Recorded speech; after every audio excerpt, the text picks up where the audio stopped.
(4월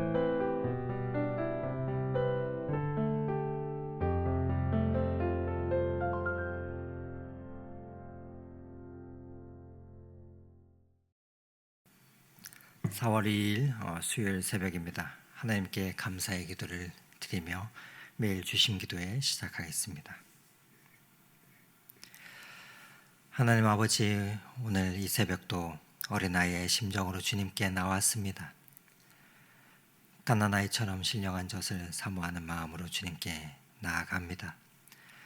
밤의 어둠을 지나 새 아침을 맞이하게 하신 은혜, 또 생명의 숨결로 저희를 깨우시고 이 자리에 불러 모아 주심에 감사를 드립니다. 주님, 오늘도 우리에게 순전한 마음과 하나님을 신뢰하는 마음, 또 기대하는 마음을 이 시간 허락하여 주시옵소서.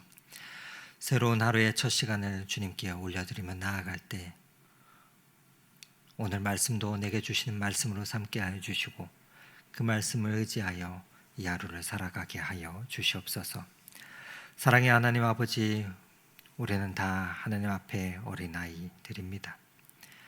예수님처럼 하나님을 아바 아버지라고 부르는 하나님의 아들이자 하나님의 딸들입니다. 우리를 주님께서 자녀로 불러주셨사오니 늘 어린아이와 같은 순전한 마음으로 주님 앞에 서게 하여 주시옵소서. 잠깐 감사하고 금방 불평하고 또 교만해지는 우리의 어리석음을 용서하여 주시고 나이에 상관없이 주님 앞에 머리를 숙일 때마다 내가 하나님의 어린 자녀인 것을 늘 기억하며 살아가게 하여 주시옵소서. 그래서 우리가 하나님을 사랑하는 것, 그것이 우리의 첫 번째가 되게 하여 주시고 나보다 나를 더 사랑하시며 내가 가진 계획보다 더 큰 계획을 가지신 하나님을 신뢰하며 주님과 우리의 인생의 문제들을 열어가는 주의 자녀가 되게 하여 주시옵소서. 그래서 하나님의 나라와 의를 구하는 것이 우리 인생의 첫 번째 목표가 되게 하시고 인생의 목적이 되게 하여 주옵소서. 우리 노포트 덕소교회를 사랑하시는 하나님 아버지, 귀한 교회를 세워주심에 감사를 드립니다. 성령의 충만한 교회, 또 하나님의 말씀을 세상 가운데 마음껏 증거하는 주님이 기뻐하시는 교회 되게 하여 주시고 이 일을 위해 하나님의 사랑과 은혜와 공의의 역사가 날마다 나타나는 교회가 되도록 성령 하나님 붙들어 주시옵소서. 지휘의 하나님 아버지, 오늘도 몸과 마음의 아픔으로 고통받고 있는 모든 환우들을 주님 손에 올려드립니다. 주님의 지휘의 손길로 만져주시고 회복의 은혜를 베풀어 주시옵소서. 특별히 그동안 췌장암으로 항암과 수술 등의 치료를 받아오다 또 전이 된 부분의 절제 수술을 오늘 오전에 받는 주님의 딸이 있습니다. 무엇보다 수술을 잘 버틸 체력을 주옵시고 수술 이후에 바뀔 또한 많은 부분들로 인해서 낙심하지 않도록 하여 주시옵소서. 원만한 치료와 회복을 더하여 주시고 또 그 치료 가운데 나음이 있게 하여 주시옵소서. 육체의 질병뿐만 아니라 마음의 상처와 영혼의 고통까지도 주님의 사랑으로 위로받고 회복되게 하여 주시옵소서. 모든 환우들의 가족들에게도 지치지 않는 힘과 인내를 주시고 믿음으로 이 모든 시간들을 감당할 수 있도록 주님, 이 하루의 은혜를 베풀어 주시옵소서. 하나님 아버지, 이 아침 주님의 말씀 앞으로 오늘도 나아갑니다. 하나님의 말씀 앞에 머리 숙인 믿음의 사람들을 주님 축복하여 주시고 예수님의 심정을 가슴에 품고 세상을 향해 나아갈 수 있는 그 용기와 힘을 얻는 시간이 되게 하여 주시옵소서. 오늘도 우리의 영혼에 말씀하시는 그 주님을 사모하옵고 예수 그리스도의 이름으로 기도드립니다. 아멘.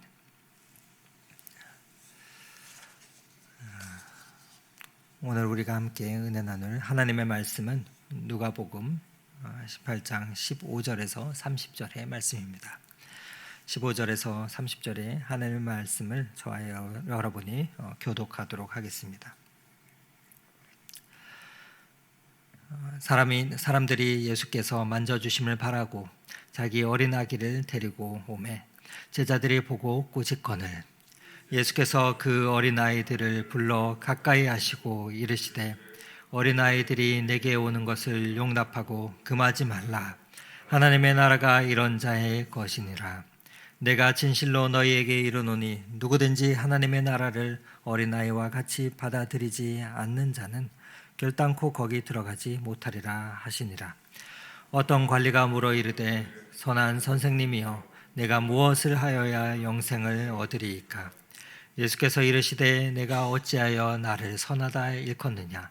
하나님 한 분 외에는 선한 이가 없느니라. 내가 계명을 안 하니 간음하지 말라, 살인하지 말라, 도둑질하지 말라, 거짓 증언하지 말라, 내 부모를 공경하라 하였느니라. 여짜오되 이것은 내가 어려서부터 다 지키었나이다. 예수께서 이 말씀을 들으시고 이르시되 내게 아직 한 가지 부족한 것이 있으니 내게 있는 것을 다 팔아 가난한 자들에게 나눠주라. 그리하면 하늘에서 내게 보화가 있으리라. 그리고 나와서 나를 따르라 하시니 그 사람이 큰 부자이므로 이 말씀을 듣고 심히 근심하더라.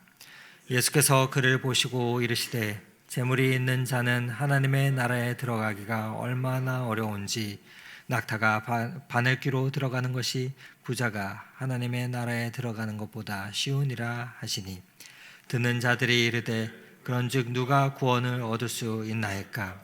이르시되 무릇 사람이 할 수 없는 것을 하나님은 하실 수 있느니라. 베드로가 여짜와 보소옵소서 우리가 우리의 것을 다 버리고 주를 따랐나이다.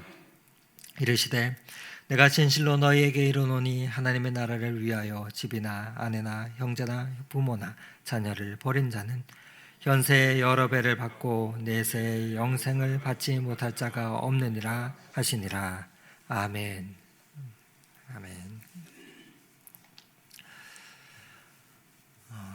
세상의 수많은 종교가 저마다의 구원의 길을 제시합니다.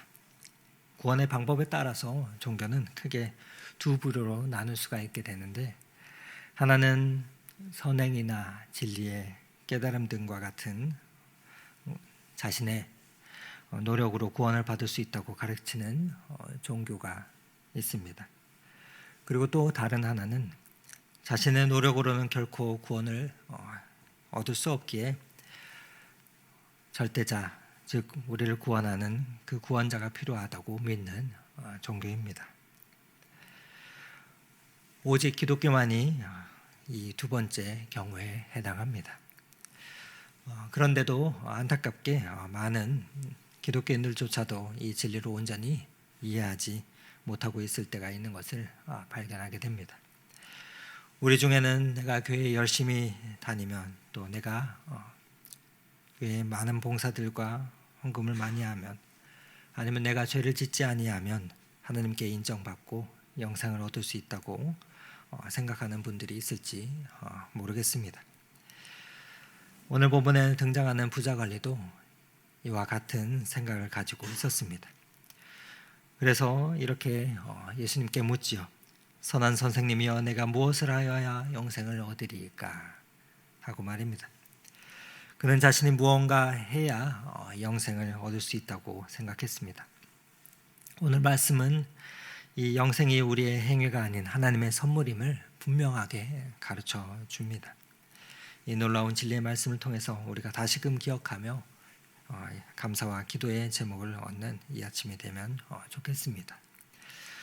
먼저 우리 15절 16절 말씀을 다시 한번 읽어보도록 하겠습니다. 사람들이 예수께서 만져주심을 바라고 자기 어린아이를 데리고 오매 제자들이 보고 꾸짖거늘 예수께서 그 어린아이들을 불러 가까이 하시고 이르시되 어린아이들이 내게 오는 것을 용납하고 금하지 말라. 하나님의 나라가 이런 자들의 것이니라. 오늘 본문에는 어떤 부모들이 자녀를 데리고 예수님 앞에 나왔을 때 나오는 그 장면으로 시작되는데, 당시 유대의 관습을 따라 종교 지도자들에게 아이들 데려가 축복을 받는 것은 일반적인 일이었습니다. 그러나 제자들은 부모들을 꾸짖고 있습니다. 아마도 이는 예수님의 시간을 중요한 일에 써야 한다 생각했기 때문이었습니다. 그러나 예수님의 반응은 어떠했습니까? 그분은 어린아이들을 가까이 부르시며 이렇게 놀라운 말씀을 하십니다. 하나님의 나라가 이런 자의 것이니라. 예수님의 이 말씀이 어린아이라고 해서 모두 천국에 간다 하는 그러한 말씀은 아닙니다. 어린아이와 같은 심정으로 하나님께 나아가는 자가 그 하나님의 나라에 들어갈 수 있다는 말씀이죠. 그렇다면 예수님이 말씀하시는 어린아이와 같은 그 심정이 무엇일까요? 첫 번째는 어린아이는 끝없이 질문합니다. 이것은 뭐예요? 왜 그래요? 어떻게 해요? 하고 어린아이들은 호기심이 많아서 그런지 모르지만 세상의 모든 것을 궁금해합니다. 그리고 끝없는 질문을 하죠. 물론 부모들은 아이들의 끝없는 그 질문에 때로 지치기도 합니다. 그러나 이런 모습은 우리에게 중요한 영적인 교훈을 줍니다. 성도인 우리는 자신의 연약함과 무지함을 인정하고 하나님께 모든 것을 여쭤보는 그러한 자세가 필요하다는 것을 말입니다. 우리는 어릴 때는 잘 묻다가 나이가 들어갈수록 어른이 되어갈수록 묻지 않습니다. 그러나 우리가 알지 못하는 것들, 인생에 수없이 이해할 수 없는 것들, 또 감당할 수가 없는, 감당하기 어려운 것들, 그 모든 것들을 하나님께 우리가 솔직히 말씀드릴 때 하나님은 이를 기뻐하십니다. 우리의 부족함과 연약함을 인정하는 것이 진실이기 때문이죠. 하나님은 우리가 모든 것을 알고 다 완벽하기를 기대하지 않으십니다. 오히려 우리가 우리의 자신의 한계를 인정하고 그분을 의지할 때 기뻐하십니다. 그래서 우리는 오늘도 주님 앞에 나와 우리의 모든 것을 아뢰야 합니다. 두 번째로 어린아이는 부모를 전적으로 신뢰합니다. 미국의 대륙횡단 철도에서 기차에서 한 유치원생 된 어린아이가 기차 안을 왔다 갔다 하면서 즐겁게 놀고 있었습니다. 이를 보며 많은 승객들이 걱정스러워하며 아이에게 너 혼자 그러다가 길을 잃어버린다 하고 말했습니다. 그러자 아이가 대답했습니다. 걱정하지 마세요. 이 열차의 기관사는 우리 아빠예요. 이 아이는 자신의 아버지가 기차를 운전하고 있기에 전혀 두려움이 없었습니다. 아이는 먹을 것, 입을 것, 보호받을 모든 필요한 것을 부모에게 의존합니다. 하나님은 이런 자세로 그분을 신뢰하고 의지하기를 원하십니다. 세 번째로 어린아이들은 가식이 없지요. 있는 그대로를 표현합니다. 기쁠 때는 온 마음으로 기뻐하며 축하하고 슬픈 때는 온 마음으로 또 슬퍼하며 웁니다. 속과 겉이 같습니다. 우리는 하나님 앞에 나아갈 때 꾸밈없이 진실되게 나아가야 합니다. 예수님은 어린아이처럼 되지 않으면 천국에 들어갈 수 없다 오늘 말씀하셨는데 우리는 매일 이런 어린아이의 마음을 회복해야 합니다. 오늘 새벽도 하나님, 저는 아무것도 모릅니다. 하나님 가르쳐 주세요. 제가 무엇을 해야 할지 알려주십시오 하고 기도하기 원합니다. 하나님은 정말 아버지를 신뢰하고 하나님을 신뢰하고 여러분은 계십니까? 내 삶의 모든 큰 결정들과 또 작은 일상들까지 그분께 맡기시고 계시는지요? 우리 모두가 매일 이러한 어린아이의 마음을 회복하며 그 마음으로 하루를 시작할 때 하나님 나라의 기쁨을 우리는 경험하게 될 것입니다. 이런 어린아이의 심정에 관한 말씀을 한 직후에 오늘 본문에는 한 부자 관리가 등장합니다. 그러면서 앞서 말씀드렸던 것처럼 내가 무엇을 하여야 영생을 얻으리까? 라는 그 질문을 우리는 마주하게 됩니다. 이 질문 자체가 문제의 핵심을 드러나고 있습니다. 그는 자신이 무엇인가를 해야 영생을 얻을 수 있다 생각하며 질문하고 있습니다. 그런데 그 물음에 예수님께서는 먼저 그의 인식을 바로 잡고 계십니다. 이렇게 말씀을 해주시죠. 내가 어찌하여야 나를 선하다 일컫느냐? 하나님 한 분 외에는 선한 이가 없느니라.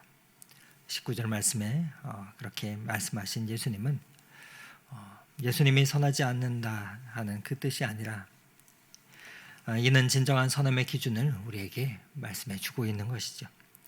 우리 인간의 기준이 아닌 하나님의 기준에서의 선함을 예수님께서는 말씀하고 계시는 것입니다. 그러면서 예수님은 율법의 계명을 언급하시죠. 이에 이 관리는 자신감 있게 이 모든 것들은 내가 어려서부터 다 지켰습니다 라고 대답을 합니다. 겉보기에는 그는 종교적으로 모범적인 사람이었습니다. 그러나 그의 마음에는 무언가 부족했습니다. 예수님은 그 부족한 것을 정확하게 짚고 계십니다. 그러면서 이렇게 말씀하지요. 내가 아직 한 가지 부족한 것이 있으니 내게 있는 것을 다 팔아서 가난한 자들에게 나눠주라. 그리고 와서 나를 따르라 말씀을 하십니다. 이 관리의 마음을 예수님께서 시험하고 계십니다. 그의 진정한 문제가 무엇인지 그것을 깨닫게 하시기 원하셨습니다. 그의 진정한 문제가 무엇이었습니까? 그는 하나님보다 재물을 더 신뢰하고 사랑하고 있었습니다. 그의 마음속 깊은 곳에 하나님이 아닌 돈이 자리 잡고 있었습니다. 어쩌면 우리는 모두가 각자의 우상을 가지고 살아가는지 모르겠습니다. 어떤 이에게는 그것이 돈이 될 수도 있고 어떤 이에게는 명예나 권력일 수도 있습니다. 심지어 어떤 이에게는 가족이나 자신의 능력이 될 수도 있을 것입니다. 예수님은 이 부자 관리에게 그 우상이 무엇인지를 드러내 보이셨습니다. 24절 말씀에 그러면서 재물이 있는 자는 하나님 나라에 들어가기가 얼마나 어려운지를 말씀해 주시고 계십니다. 그 이유는 재물이 우리의 마음을 사로잡고 있기 때문이죠. 재물 자체가 문제가 아니라 그것에 대한 우리의 태도가 문제임을 꼬집고 계십니다. 그러면서 낙타가 바늘기에 들어가는 것이 부자가 하나님 나라에 들어가는 것보다 쉽다 하는 그 말씀으로 인간의 노력으로는 구원이 불가능하다는 것을 강조하고 계십니다. 그렇다면 구원은 영생은 어떻게 가능합니까? 예수님은 오늘 이 부자 관리에게 질문하셨던 그 질문을 통해서 우리에게도 우리의 마음속 깊은 곳을 드러내시고 계십니다. 그러면서 우리에게 동일한 질문을 하죠. 하나님과 재물 중에 무엇을 너는 더 사랑하느냐? 하나님보다 더 우선순위가 되는 것이 있느냐? 그것이 무엇이냐? 직장이냐, 가정이냐, 명예냐, 건강이냐, 성공이냐? 그것을 우리에게 묻고 있습니다. 팀 켈러 목사님은 내가 만든 신이란 책에서 이렇게 말씀을 했습니다. 하나님의 은혜를 원하는 사람은 결핍만 있으면 된다. 즉 아무것도 없으면 된다라고 말입니다. 이 말은 우리가 우리의 자신의 부족함과 필요를 인정할 때 비로소 하나님의 은혜를 받을 수 있다라는 의미일 것입니다. 부자 관리의 문제는 그가 영생을 얻기 위해 무언가 해야 한다고 생각했고 또 자신에게는 이미 충분히 있다고 여겼다는 점입니다. 그러나 하나님의 은혜는 우리가 아무것도 없을 때, 즉 우리가 빈손으로 하나님 앞에 나아가 하나님 앞에 내밀 때 우리의 삶 가운데 임합니다. 우리가 가진 것을 가지고 하나님 앞에 나아가는 것이 아니라 우리의 모든 것을 주님 앞에 항복하고 나아갈 때 우리의 심령 가운데 임한다는 그 말씀입니다. 오늘도 매일 아침 일어나 거울을 보며 우리 자신에게 묻기 원합니다. 하나님께서 주신 놀라운 축복들이 인생 가운데 많이 있는데 내 마음속에 하나님보다 더 소중히 여기는 것이 있습니까? 날마다 묻기 원합니다. 그리고 혹시나 하나님보다 더욱 의지하는 것이 있다면, 우선하는 것이 있다면 예수님께 고백하며 내려놓는 그 연습을 하면 좋겠습니다. 하나님께서 첫째 자리를 차지하실 때 우리의 삶에는 참된 자유와 기쁨이 찾아올 것입니다. 그 자유와 기쁨을 소유하며 살아갈 수 있는 저와 여러분의 이 한 날이 되기를 간절히 소망합니다. 이런 예수님의 말씀을 들은 제자들은 큰 충격을 받았습니다. 그러면서 이렇게 묻습니다. 그러면 하나님 누가 구원을 얻을 수 있습니까? 그러자 예수님께서는 대답하십니다. 그러면서 이 모든 것을 바꾸시는데 27절 말씀 우리 같이 한 목소리로 읽도록 하겠습니다. 이르시되 무릇 사람이 할 수 없는 것을 하나님은 하실 수 있느니라. 여기에 복음의 핵심이 있습니다. 구원은 우리의 행위로 얻는 것이 아니라 하나님의 은혜로 받는 것입니다. 그래서 에베소서 2장 8절 말씀에는 이렇게 이야기합니다. 너희는 그 은혜에 의하여 믿음으로 말미암아 구원을 받았으니 이것은 너희에게서 난 것이 아니요 하나님의 선물이라.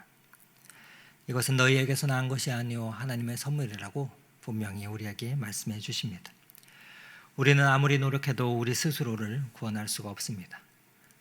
낙타가 바늘기로 들어갈 수 없듯이 우리의 행위로는 하나님의 완전한 그 기준에 도달할 수 없습니다. 그러나 하나님은 불가능을 가능케 하십니다. 그것이 하나님께로부터 주어지는 구원의 선물, 하나님의 선물입니다. 베드로는 이렇게 말하죠. 우리가 우리의 것을 다 버리고 주님을 따랐습니다. 이것이 제자의 삶입니다. 즉 우리의 것들을 내려놓고 하나님을 쫓는 삶. 그러나 이것은 구원의 조건이 아닙니다. 구원받은 자의 자연스러운 반응인 것입니다.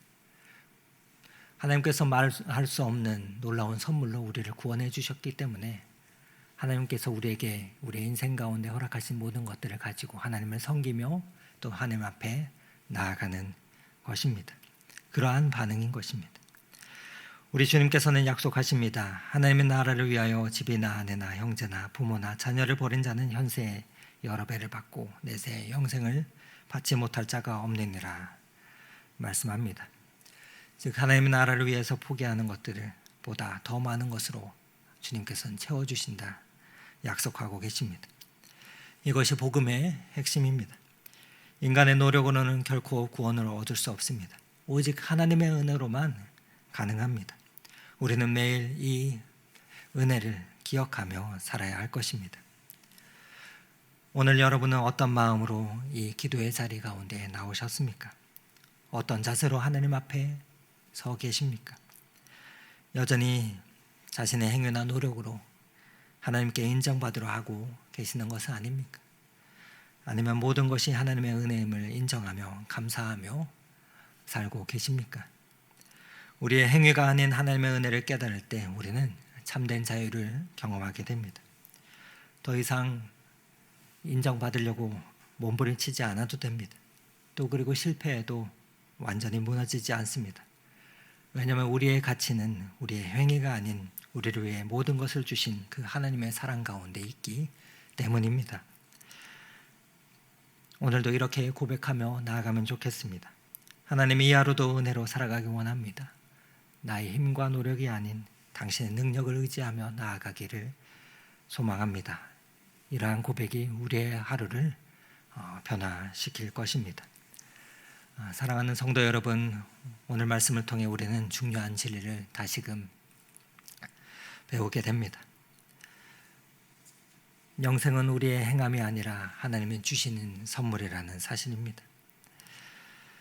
부자 관리는 자신의 행위와 재물로 우리는 각자의 자신과 능력에 그 자랑거리를 의지하며 살고 있는지 모릅니다. 그러나 예수님은 오늘도 우리에게 말씀하십니다.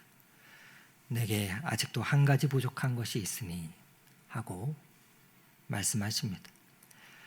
그것이 무엇입니까? 바로 어린아이와 같은 마음으로 하나님의 은혜를 전적으로 의지하는 것입니다. 오늘 이 하루도 우리의 모든 공로와 행위를 내려놓고 오직 어린아이와 같이 하나님만을 의지하며 하나님의 은혜만을 구하며 나아가는 이 하루가 되며 그 가운데 참된 자유와 영생의 기쁨을 경험하는 그런 복된 이 하루가 되시기를 오늘 이 말씀 의지하며 축원을 드립니다. 그 발걸음 가운데 하나님께서 은혜 주시기를 간절히 소망합니다. 함께 기도 드리시겠습니다. 나 주의 도움 받고자 주님께 빕니다. 그 구원 허락하시사 날 받아 주옵소서. 내 모습 이대로 주 받아 주옵소서.